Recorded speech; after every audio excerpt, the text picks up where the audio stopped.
ม่นเขาเจ้าเลี้ยงบ่แม่นบ่ว่าเฮ้ยลงไหมพูดปลาโทกัดมีเป็ดเนาะใส่เอาไปทอด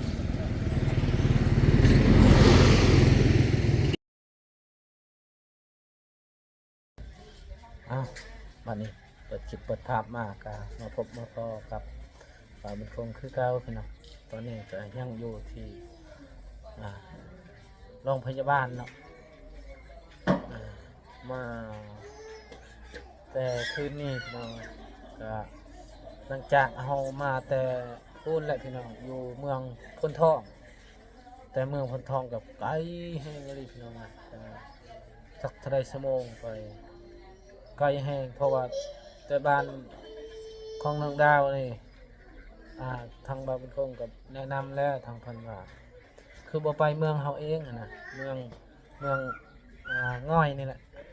ตอนเฮาไปเบิ่งว่าบรรยากาศพี่น้องตอนเช้าพี่น้องสบายดีเด้อนะสบายดีและสวัสดีพ่อแม่พี่น้อง FC เมื่อสุขคนบ่ว่าอยู่ในกับต่างประเทศก็ยินดีต้อนรับเข้าสู่ช่องบางพงคือเก่านะขวดน้ำหมอกกระเต็มพี่น้องบ่ให้ว้าวเราเป็นโครงการแนะนำเพิ่นว่าให้ไปห้องหมอนี่แหละแต่ว่าเพิ่นก็อยากไปห้องหมอมันใกล้กับบ้านเนาะเพราะว่าจางรถแต่บ้านเพิ่นบนจางรถเมื่อวานนี่ก็หมดล้านเจ็ดเพิ่นก็อยากไปมันไกลๆกว่าแต่ว่าบางคนก็แนะนำเพิ่นแล้วว่าไปห้องหมอใหญ่เพิ่นถ้าได้ก็ยาราคารถเพิ่นก็ไปเอาตีกลับอีกแต่เพิ่นเขาเลยว่าเพิ่นบ่รับเด้เพราะว่าอันเราก็หนักแล้วเพิ่นบ่รับแล้วก็สิมาห้องหมอใหญ่นี่แหละพี่น้องมาอยู่เมืองง่อยน้องเขียวนะพี่น้องแต่ก็จางรถแต่พุ่นตั้งแต่เขาบอกให้เพิ่นมาหับอีกพี่น้องก็หับแต่พุ่นก็4 ล้านทั้งหมดจำนวนก็4 ล้านบาทนี้เฮาก็ฮอดตอนเราไปส่งแต่เช้าหั่นก็ล้าน7แล้วเด้อล้าน7พอดีเราไปหับอีกไปหับกระตั้งห้างอีกเนาะนะครับกาล้านเจ็ดวันนี้เราไปชงอยู่ห้องมอนี่ก็จำนวนมัดทั้งไปหับอยู่พุ่นแล้วก็มาชงอยู่นี่4 ล้านเฉพาะไปชงแล้วก็คลิปทั้งหมด6 ล้านเพราะรถแล้วก็เราวันนี้หับแต่ห้องมอน้องเขียวเพิ่นก็แนะนำให้มาห้องมอใหญ่นี่แหละเมืองน้ำบากนี่คือมาห้องมอใหญ่นี่ก็300,000เพิ่นเอาเนาะรถห้องมอเพิ่นไปส่งแต่คืนนี้เพิ่น300,000ก็ตกอยู่ลายพี่น้องค่ารถเฉพาะค่ารถแต่ว่าการเบิ่งสถานการณ์ลาวนี่คันออกผลกวดแล้วเพิ่นว่าให้แนะนำไปชงอยู่แข้งแต่มีแต่สิปรึกษาของน้องดาวนี่แหละมีแต่ว่าสิพาเรากลับเพราะว่าเฮาก็บ่มีเงินว่าสิไปต่อแล้วเนาะมีแต่คันว่าแถวนี้ก็คล้ายๆแน่เพราะว่าเฮาค่าอยู่ค่ากินเดี๋ยวนี้ก็แพงพี่น้องแล้วก็ค่าใช้จ่ายอีกรถก็แต่ลำบากนี่อยู่แขวงนี่ก็จักเท่าไรเพิ่นเอาเนาะวันนี้เฮาก็กำลังสิไปกินข้าวพี่น้องสิไปเลาะเบิ่งตลาดเมืองน้ำบากพี่น้องวันนี้ก็อยู่ที่ตลาดน้ำบากแขวงโลพะบางคือซีเมนต์เมืองที่เมืองน้ำบากนี่แหละกาสิไปเลาะตลาดก่อนมื้อนี้พี่น้องเอ้ยคือเบิ่งบรรยากาศเบิ่งตลาดเพิ่นสิ ปลาม่วนกว่าตลาดเฮาเนาะเพราะว่าทางตลาดสิโปนกับม่วนคือกัน แต่ก็อยู่เบิ้งแบบแถวนี่มันสิเป็นจังไง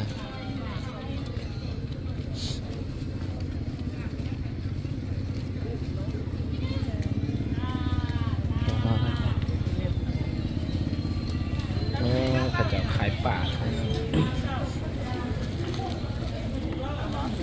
ปลาเนื้องู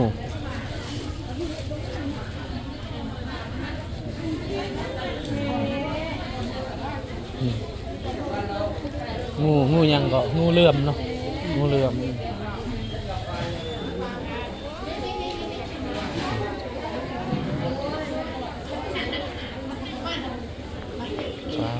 ผลหลายเนาะไปทางใด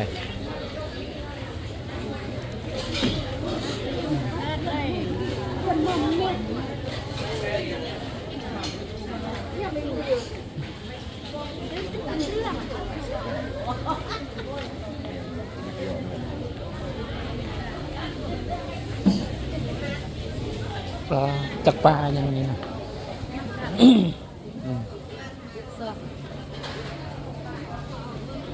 แซ่บอยู่ว่าปลาแซ่บเนาะตอนเบิ่งนะเจ้าเคยกินบ่ลองทำกัน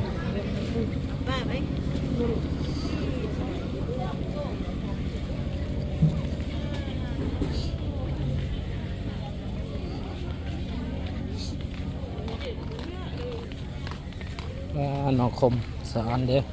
มีแต่ตัวงามๆหมดรอเท่าไรหนองคม150บ่เมื่อก่อนซื้อจักโลนึงว่า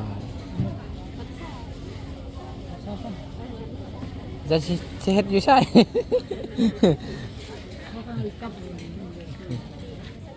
คันว่ากลับใช่แม่นเห็นเฮายังอยู่ห้องหมออยู่มาเลาะบรรยากาศ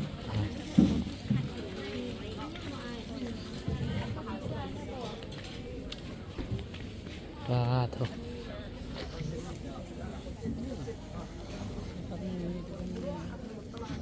ตัวใดไป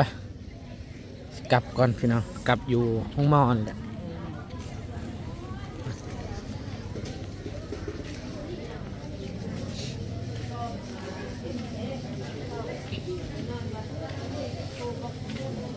ทีนี้แต่ว่ามันยังดิบอยู่เนาะ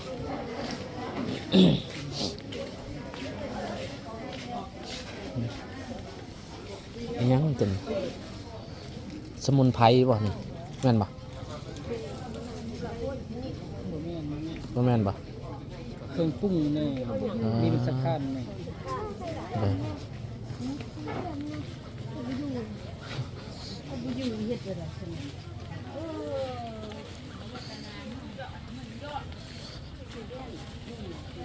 ตัวตูน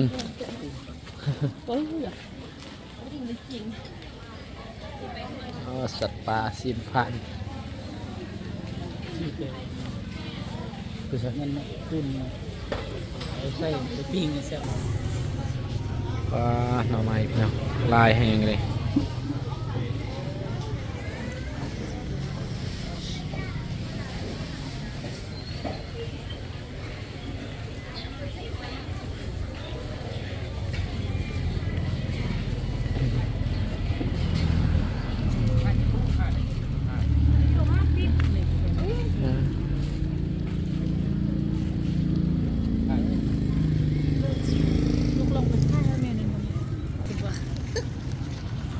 บรรยากาศจากโมงเลย9 โมงแล้วก็ยังมีหมอกเนาะแถวนี้ เห็ดนอกมันมีไม่มันซื่นเนาะ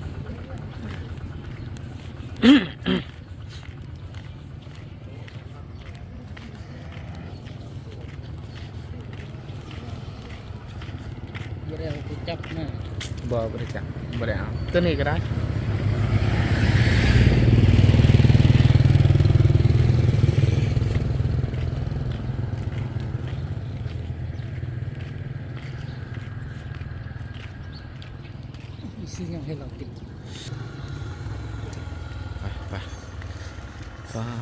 รถส่วนหลายเขาสิใส่รถชิงนี่เนาะรถตัวนี้เนาะแถวนี้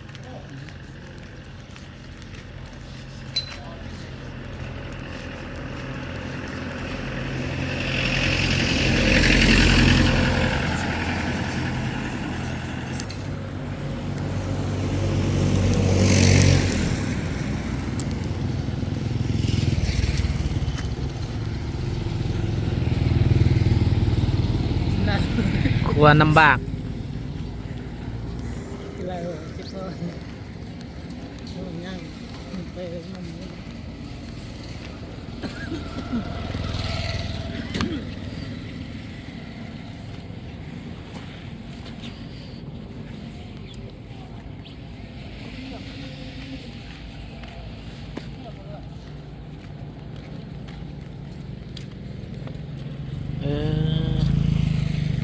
พวกผักเทียมเนาะตามเบิงนี่เนาะละปลูก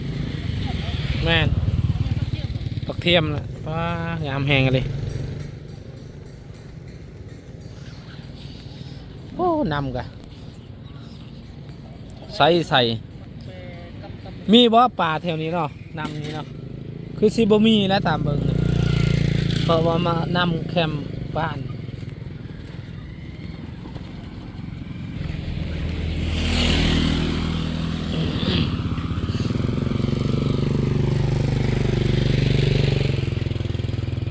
FC ผู้ใดอยู่เมืองลำบากกะคนแม่นมาในเด้อ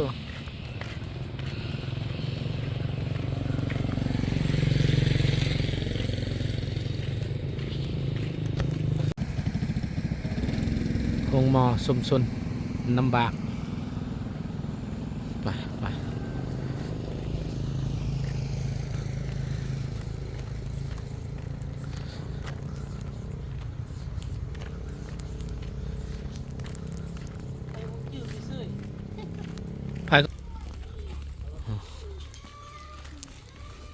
เข้าอยู่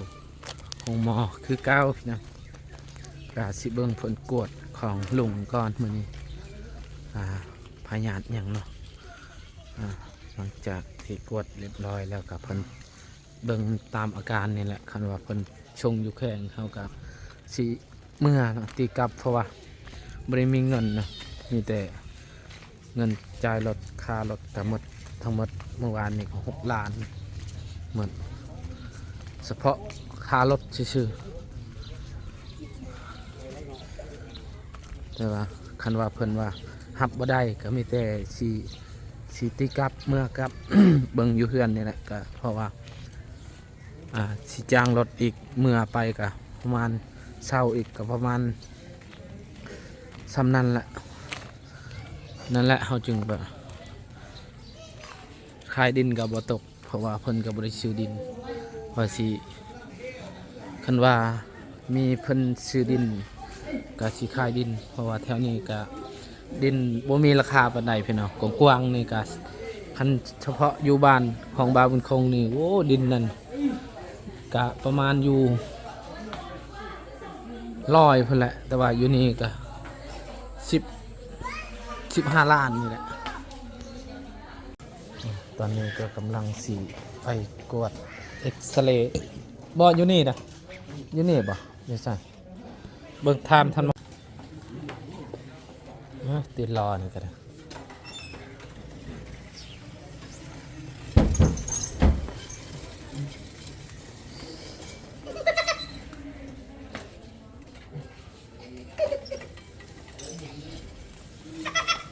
ติดรอนี่ก็บ่ดี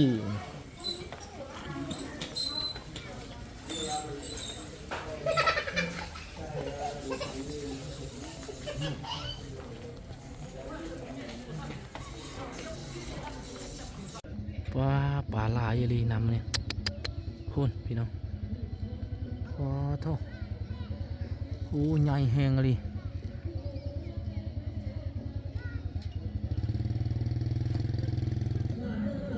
พูนโอ้โธ่พูนพี่น้องโอ้ปลาลายยลีทุนพูน พูนพูนโอ้จกทะเลตูขักเลยโคตรลายเลยป่าอ๋อโท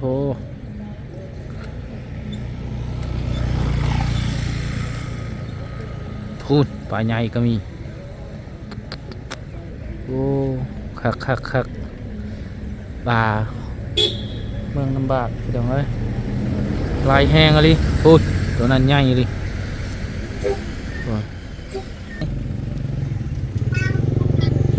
พูนพูนพูนขอโทษพูนปลาใหญ่พี่น้องพูนปลาโทพูนพูนว้าวคักคักคักปลาใหญ่แห้งเลยโอ้อยู่นำห้วยนี่คือว่าใหญ่แห้งพี่น้องก็ไม่ได้เลิกพี่น้องเอ้ยเดี๋ยวคักคักปลาดิโอ้เดี๋ยวปลาเขาเจ้าเลี้ยงบ่นะตามเบิ่งกับบ่แม่นเนาะแต่ว่าปลาลายพูดโอ้หาดำนี่ก็คักอยู่พี่น้องเอ้ยควร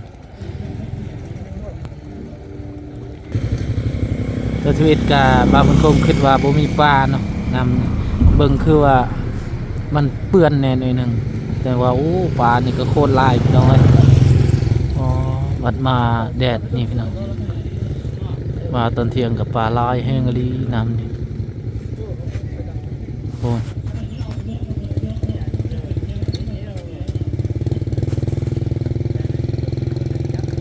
โอ้โชคสามตัวปลาใหญ่นี่ตัวนึงนี่กูดกูดกูดอยู่ขวาน้ำบากเนาะพี่น้องก็โอ้ปลาโคตรลายพี่น้องเลยโอ้ลายแห้งดิพี่น้องดูมีแต่ตัวใหญ่ๆหมดแต่ชีวิตหันค่อยคิดว่าบุมีปลานำแบบนี้ว้าบัดตอนเที่ยงมาปลานี่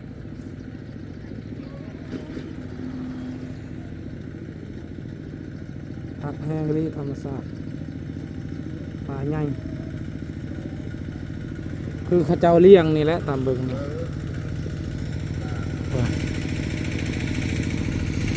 อันนั้นจะเป็นยังเลยอาบน้ำนะครับเต็มด้วยคัก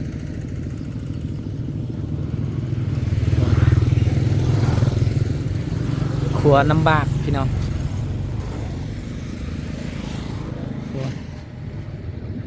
โอ้ขันแห้งรีปลานี่ลายเพิ่งเพิ่นทิมนี่กับว่ามันกินลายแห้ง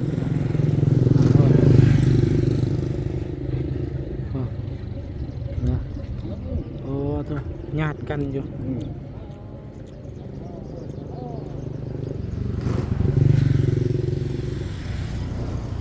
ทิมอีกขนมโอ้คักอะไรปลาใหญ่แห้งได้ประมาณ5 โลเนาะตัวนี้ได้นะพูดโอ้โห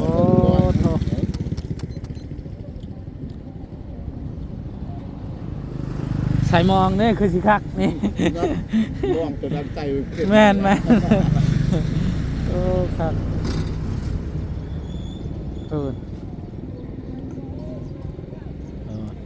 นี่กินขนมโอ้โหปลานี่เบิ่งตัวนี้คือว่าน้อยแต่ว่าตัวจริงมันใหญ่กว่า แล้วมันได้แล้วมันง่าย แม่น เรื่องอะไร